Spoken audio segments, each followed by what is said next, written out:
nettoyer l'extracteur de jus. Donc c'est très simple. Alors l'avantage des extracteurs verticaux, c'est qu'on va pouvoir passer juste un petit peu d'eau qui va venir nettoyer l'intérieur du boîtier. Ce qui est suffisant si vous pensez par exemple faire plusieurs jus dans la même journée. C'est pas la peine à chaque fois de le monter, le redémonter, le rincer.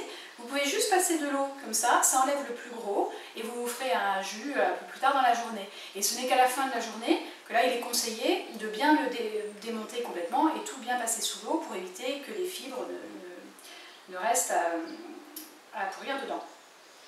Donc dans ce cas, on met un petit peu d'eau.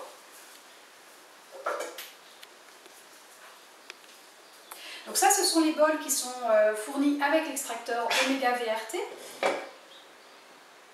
Donc j'en mets un pour récupérer l'eau de lavage.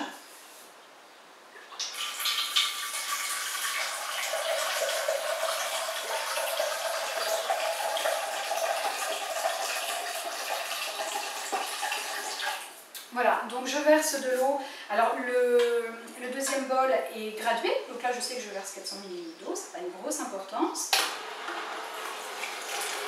Voilà, donc là on a vraiment un premier nettoyage. On voit qu'il y a quand même pas mal de résidus qui sont évacués par l'eau. Si je souhaite lui faire un autre jus un peu plus tard dans la journée, je m'arrête là, ça suffit.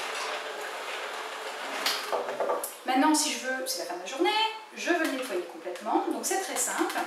J'enlève le couvercle, je le passe sous l'eau.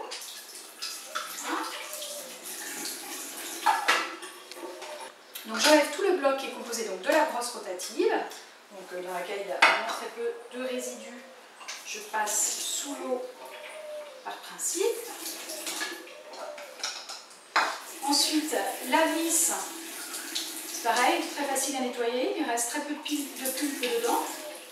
Donc j'ai juste à la passer sous l'eau. Et le filtre, il y a un petit peu de pulpe qui est coincé en dessous. Voilà, un rinçage rapide suffit. On voit qu'il n'y a pas du tout de fibres qui soient coincées à l'intérieur. Ça peut arriver, dans ce cas-là c'est pas grave, il y a une brosse qui est livrée avec. Donc ensuite, je déclipe le bol, je l'enlève. Donc c'est important avec les extracteurs de jus verticaux de bien enlever la petite languette jaune qui permet de faire sortir la pulpe d'un côté et le jus de l'autre pour pouvoir bien nettoyer à l'intérieur du conduit puisque c'est là que les fibres peuvent rester coincées. Là c'est vraiment facile. Et voilà, et surtout pensez bien à remettre ensuite la petite languette jaune pour faire votre prochain jus.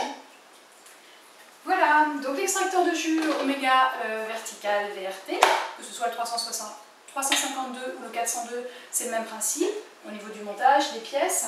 La seule chose qui est différenciée, c'est un petit clapet supplémentaire. Donc on voit bien qu'il est très facile à monter, à démonter, à nettoyer et à utiliser.